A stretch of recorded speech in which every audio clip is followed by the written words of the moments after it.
Hello students, एक बार फिर से आप सभी का बहुत बहुत स्वागत है।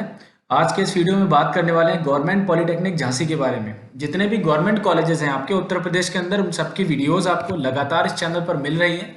इसी तरीके से आगे और भी इंपॉर्टेंट वीडियोस, इंपॉर्टेंट अपडेट, कब आपके एप्लीकेशन फॉर्म के बारे में होगा या फिर आपका काउंसलिंग हो गया, एडमिशन प्रोसेस हो गया, हर एक चीज़ हम आपको बताते रहेंगे। आगे आपके कौन कौन से डॉक्यूमेंट्स लगेंगे, कितने नंबर पर कौन सा कॉलेज मिलेगा, कौन सी ब्रांच अच्छी है, कौन सी ब्रांच में आपको जाना चाहिए, कौन सी ब्रांच में आपको नहीं जाना चाहिए, ये सारी इन्फॉर्मेशन आपको इस चैनल पर लगातार मिलती रहेगी। उसके लिए चैनल को आपको सब्सक्राइब करना है ताकि आगे के जितने भी वीडियोस हैं उनकी नोटिफिकेशन आपको टाइमली मिल जाए। तो चलिए स्टार्ट करते हैं इस वीडियो को, और इस वीडियो में झांसी पॉलिटेक्निक के बारे में पूरी इन्फॉर्मेशन लेते हैं।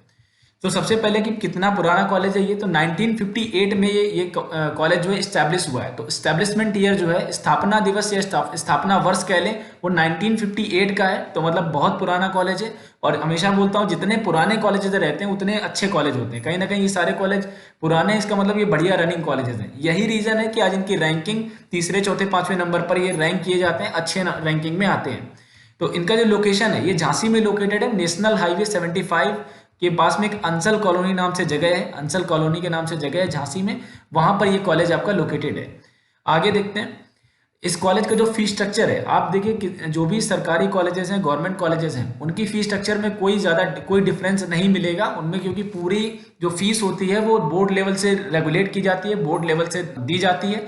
तो जो भी फीस स्ट्रक्चर होगी गवर्नमेंट कॉलेज में, सेम फीस स्ट्रक्चर होगी सभी के लिए, चाहे जनरल ओबीसी कैंडिडेट हो या SC ST कैंडिडेट हो। तो उसके लिए फिर जैसे जनरल ओबीसी की जो फीस रहती है वो लगभग 11,000 कुछ रुपए रहती है, 11,000 कुछ के आसपास। और जो SC ST की फीस रहती है वो 3,000 रहती है। कुछ केसेस में जो SC ST कैटेगरी के बच्चे हैं उनसे पूरी फीस भी ले ली जाती है, 11,000 रुपये भी ले ली जाती है। लेकिन होता क्या है कि बाद में अगर आपकी स्कॉलरशिप आ जाती है तो आपको स्कॉलरशिप के फॉर्म में वो वापस कर दी जाती है। और कुछ में ये रहता है कि पहले से ही आपकी सिर्फ फीस जो है 3,000 केवल काउंसलिंग फीस आपसे ली जाएगी, उसके अलावा कोई फीस आपसे नहीं ली जाएगी जो SC ST कैटेगरी वाले बच्चे हैं। लेकिन जनरल OBC वाले बच्चों को 11,000 ये कॉलेज की फीस है। अगर बच्चा हॉस्टल में है तो हॉस्टल की जो 2,300 रुपये या 2,400 रुपये हॉस्टल की फीस होती है, वो फीस भी बच्चे को पे करनी पड़ती है, वो फीस भी आपको जमा करनी पड़ती है। उसमें आपको साल भर के लिए हॉस्टल अलॉटमेंट किया जाता है, 1 साल का पूरा आपको हॉस्टल का रेंट अलॉटमेंट किया जाता है। इसमें मैं बता दूं कि खाने पीने का या जो आपका मेस के चार्जेस हैं वो इंक्लूड नहीं है।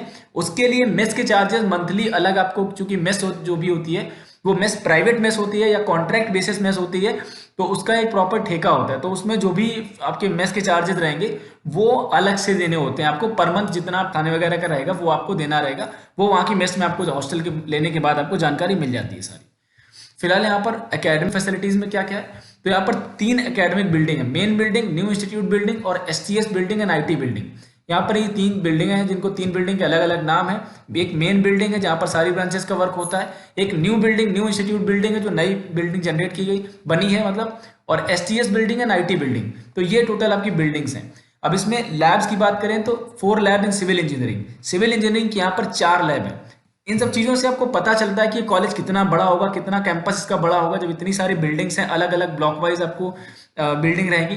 यहाँ पर लैब की बात करें तो सिविल इंजीनियरिंग में आपको 4 लैब तो सिर्फ सिविल इंजीनियरिंग की हैं। तो ये अपने आप में बड़ी बात है कि सिर्फ 1 या 2 लैब नहीं बल्कि 4 लैब आपको यहाँ पर इस कॉलेज में मिलती हैं। तीन लैब आपकी इलेक्ट्रिकल इंजीनियरिंग की है। अगर आप इलेक्ट्रिकल इंजीनियरिंग में पढ़ने जा रहे हैं तो आपको 3 लैब यहाँ पर इलेक्ट्रिकल इंजीनियरिंग की मिलेंगी। मैकेनिकल ब्रांच भी यहाँ पर है, मैकेनिकल इंजीनियरिंग की आपकी 3 लैब। प्रोडक्शन ब्रांच में, जो मैकेनिकल में भी आपके 2-3 ब्रांचेस रहते हैं, ऑटोमोबाइल प्रोडक्शन और आपका एक मेंटेनेंस का भी होता है, एक और आपका रहता है।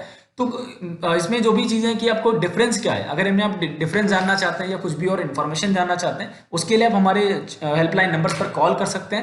जो भी टीम रहेगी वो आपके जो भी डाउट्स रहेंगे फ्री ऑफ कॉस्ट आपको पूरा गाइड किया जाएगा। कौन सी ब्रांच के से रिलेटेड कोई भी गाइडेंस आपको चाहिए होता है तो वो उसके लिए भी हम पूरा आपको गाइड करेंगे। तो फिलहाल यहाँ पर बिल्डिंग्स की बात कर रहे थे, तो यहाँ पर 3 लैब आपकी मैकेनिकल इंजीनियरिंग में है, उसके बाद 1 लैब इलेक्ट्रॉनिक्स की है और 2 लैब कंप्यूटर साइंस की है, कंप्यूटर की। जो भी कंप्यूटर वाले स्टूडेंट्स हैं, जितने भी आपके लैब हैं, वो कंप्यूटर के 2 लैब यहाँ पर आपको मिलते हैं। स्पोर्ट्स फैसिलिटीज देख लेते हैं। देखिए ग्राउंड जितने भी पॉलिटेक्निक हैं या गवर्नमेंट कॉलेजेस हैं, ऐसा कोई प्रॉब्लम नहीं होता है, स्पोर्ट्स सब जगह पर होता है। लेकिन कुछ जो बड़े कॉलेजेस होते हैं उनमें स्पोर्ट्स बहुत अच्छे तरीके से कराया जाता है। देखिए छोटे कॉलेज और बड़े कॉलेज में डिफरेंस सिर्फ यही होता है कि जो पुराने कॉलेज है, जिनका नाम है, जिनकी रैंकिंग अच्छी है, जिनमें हाई हाई कट ऑफ पे ज़्यादा नंबर लाके आपको एडमिशन लेना पड़ता है। उनमें सबसे ज़्यादा अच्छी बात यही है कि वहाँ का जो मैनेजमेंट सिस्टम है, जो कॉलेज को रन करने की पावर है, वो बहुत अच्छी है और प्रॉपर तरीके से सारी चीज़ें कराई जाती हैं। अब जैसे यहाँ पर स्पोर्ट्स को लेकर लिखा गया है कि स्पोर्ट्स बैडमिंटन कोर्ट, तो ये सारी चीज़ें वहाँ पर हैं करेंटली। इसलिए यहाँ पर क्योंकि यही चीज़ें होती हैं जो किसी एक कॉलेज को अच्छा कॉलेज बनाती हैं। जब हम बोलते हैं कि ये पॉलिटेक्निक कानपुर अच्छा कॉलेज है, पॉलिटेक्निक लखनऊ अच्छा कॉलेज है, तो यही सारी चीज़ें होती हैं जो किसी भी एक कॉलेज को अच्छा कॉलेज बनाती है। बैडमिंटन कोर्ट आपको यहाँ पर मिल जाएगा, टेबल टेनिस वाला भी कोर्ट आपको मिलेगा। अगर आप टेबल टेनिस जैसे गेम में इंटरेस्टेड है तो वो भी आप खेल सकते हैं। और 2 बिग प्लेग्राउंड आर अवेलेबल। आप कुछ भी जो भी आपको खेल कूद करना है, दौड़ लगाना है, जो भी जितने भी स्पोर्ट्स होते हैं वो सारे यहाँ पर होते हैं। तो ये आपकी डिटेल हो गई। इसके साथ साथ अगर हम नॉन एकेडमिक फैसिलिटीज़ की बात करें कि नॉन एकेडमिक्स में क्या है, तो आपको बॉयज़ हॉस्टल, यहाँ पर 2 बॉयज़ हॉस्टल हैं, एक आपका गर्ल्स हॉस्टल है और एक आपका साथ ही साथ एक गेस्ट हाउस भी है कि यहाँ पर अगर कोई भी बाहर से फैकल्टी, पेरेंट्स या कोई भी आते हैं विजिट करने, तो उनके लिए गेस्ट हाउस भी होता है, जहाँ पर विजिट रोकने के लिए लोगों को एक गेस्ट हाउस गवर्नमेंट के तौर पे जो क्राइटेरिया में है वो बनाया गया है। तो 2 बॉयज़ हॉस्टल हैं, एक गर्ल्स हॉस्टल है, तो दोनों ही लड़का और लड़की दोनों ही कैंडिडेट्स को यहाँ पर हॉस्टल मिल जाएगा, कोई दिक्कत नहीं होगी। डिस्पेंसरी है, कैंटीन है, प्रॉपर यहाँ पर कैंटीन आपको रेगुलर मिलेगी। स्टाफ रेजिडेंस भी है, वहाँ पर स्टाफ भी रहता है। तो स्टाफ रहने से एक फ़र्क पड़ता है कि जब भी आप कॉलेज में कंट्रोल एक बन जाता है तो स्टाफ भी यहाँ पर रहता है। एनसीसी ब्लॉक भी यहाँ पर अवेलेबल है, एनसीसी ब्लॉक भी यहाँ पर है। और कुछ फोटोज यहाँ पर हॉस्टल की एक फ़ोटो लगा दी है अब कैंटीन की, और ये एक ब्लॉक का फोटो लगा हुआ है।